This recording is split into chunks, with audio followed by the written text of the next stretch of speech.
In 1929, as America's economy collapsed, one bank did something even more shocking. Quick cuts, smiling families depositing money, then sudden crash headlines, empty vaults. Locked doors, it took the savings of thousands of families, moved the money overseas, and disappeared forever. This is the true story of the bank that stole nearly $1 billion in today's money and vanished into thin air. Title card slams in with dramatic sting, the bank that stole $1 billion and vanished. Music swells, then fades to subtle tension drone. The Great Depression didn't just destroy businesses.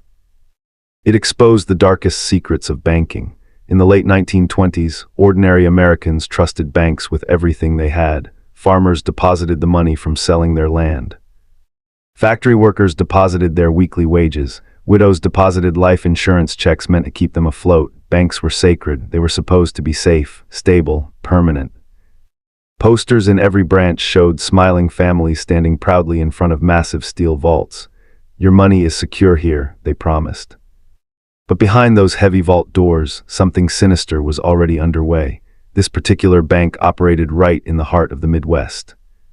A region of hardworking farmers, small-town shop owners, and factory families.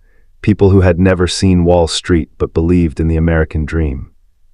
The bank advertised itself as the pillar of the community. Safe, prosperous, patriotic, executives wore crisp suits and shook hands at Rotary Club meetings. They donated to churches.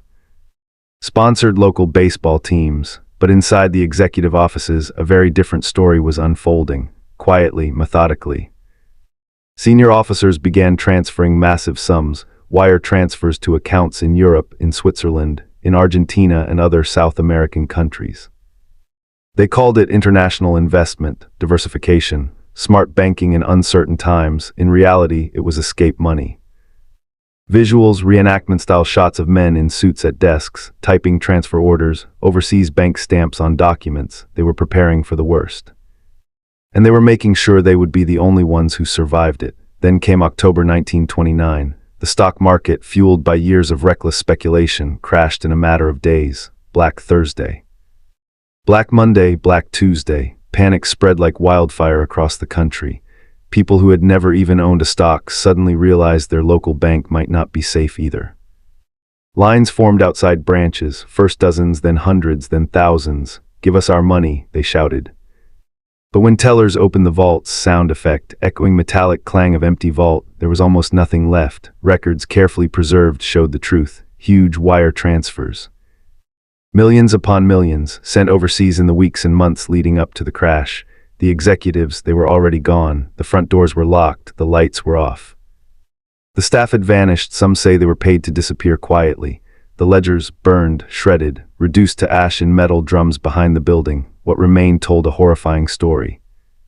More than 40,000 depositors, entire communities had lost everything. Farmers lost their land. Families lost their homes to foreclosure. Small businesses shuttered overnight.